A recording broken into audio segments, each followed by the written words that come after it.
So we're going to move on to my story. So buckle up, buttercups, because this is an interesting one that I decided to write.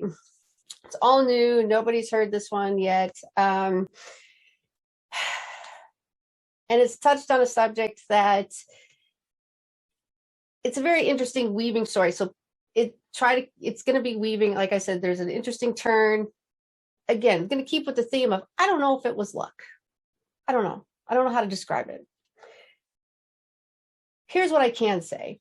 You know, there's that saying, lady luck tonight. I think there's a whole song on it, right?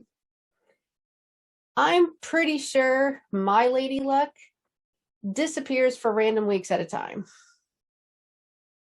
She's drunk somewhere in a bar, on vacation, gallivanting off on malarkey and shenanigans and doing whatever it is that she's going to do.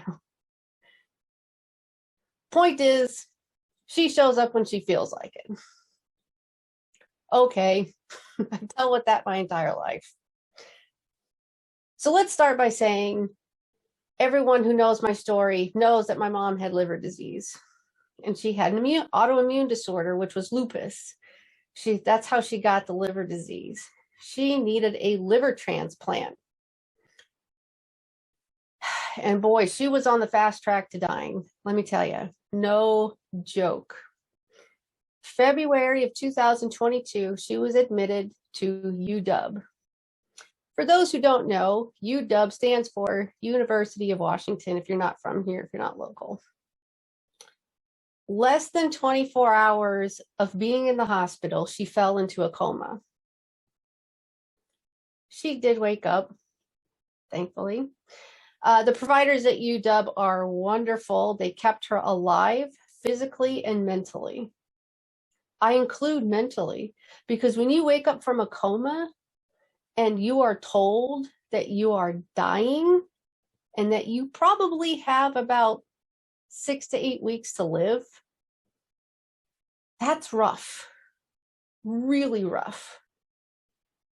She was very sick. I have pictures. I have, because I documented the whole process, being, who I am. So without a new liver, 6 to 8 weeks tops. My sister did not qualify. I did not qualify. My stepdad did not qualify. We were running out of family members to pick from. So our hope was slowly fading. By the end of March of 2022, it was really looking grim. She had gotten so sick, she no longer could use a living donor. She needed like the whole shebang. She needed the whole liver. She needed it from somebody who was either dying or was deceased, like on that edge. So the odds of finding a match at this point, we're already at the end of March. We've got maybe another couple weeks left, if that. It's not good. So my stepdad and I literally started planning her funeral. Now, I'm going to pause the story a little bit to give you this information because it is important for the interweaving of the story, which is, everyone knows I'm a public figure. I'm not an A-lister. I'm not claiming to be like, I don't know, Ben Affleck or anything like that. But I'm in the public eye enough. I went on Facebook and I would give live updates on my mom all the time, like on video. That's how kids do it these days. It helped me stay sane. It updated all of my friends and family at once so they could just go to Facebook and I would not get inundated with messages. And especially with my brain, it would have been just like way too much. And I love using my platform to educate others about disabilities and living with those disabilities in a real life experience. Because I am disabled. My mom is disabled. I've done many interviews, podcasts, speeches on this subject. And this is where I tell it, this is why I say keep this in mind.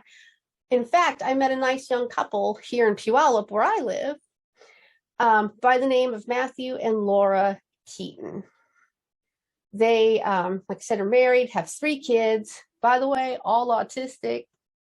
Very cool. Homeschooled. Husband has cerebral palsy. So I was on his podcast. Lovely people. And their podcast name, just because I love saying it, is Keeping It Real. Get it? Keeping it real, keeping it real. Huh?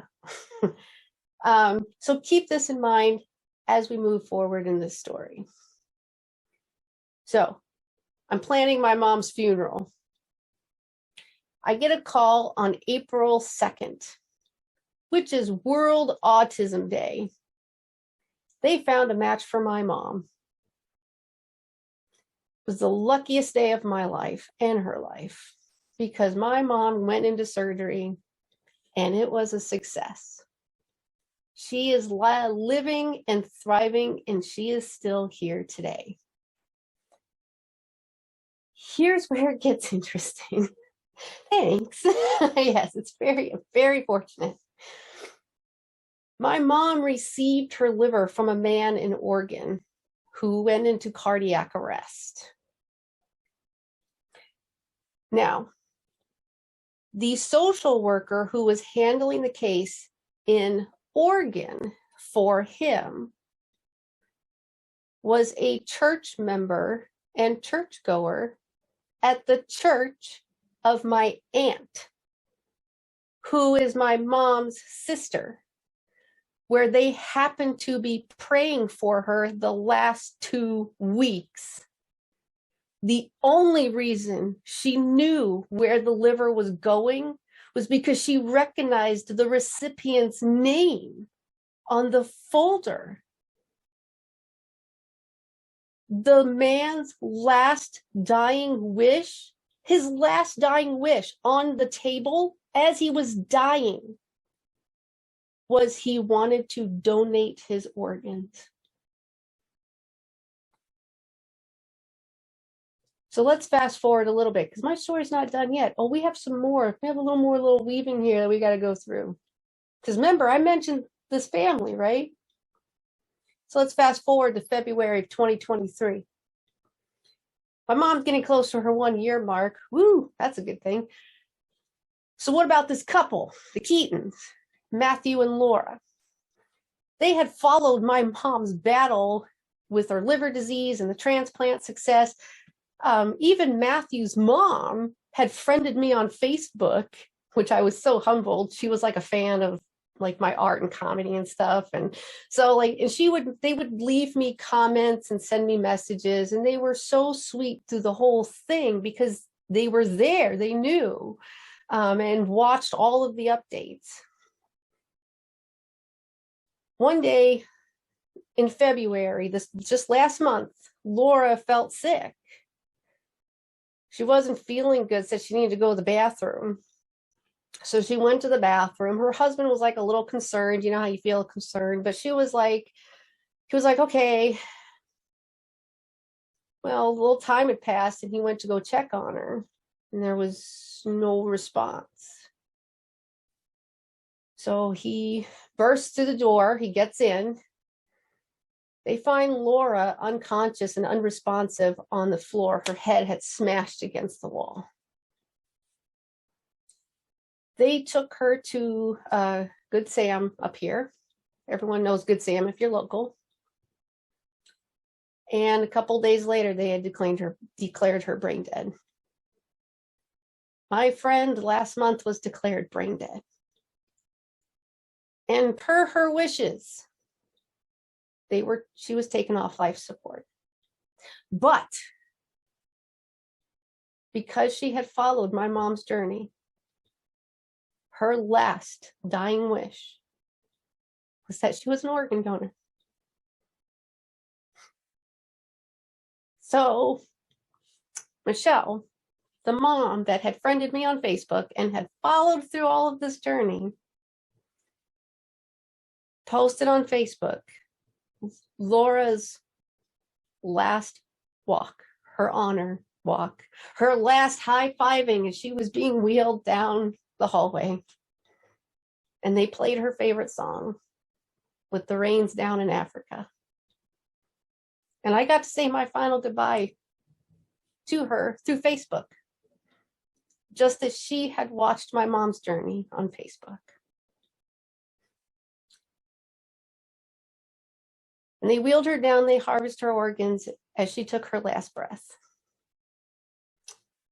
My mom got her life back because someone donated their life.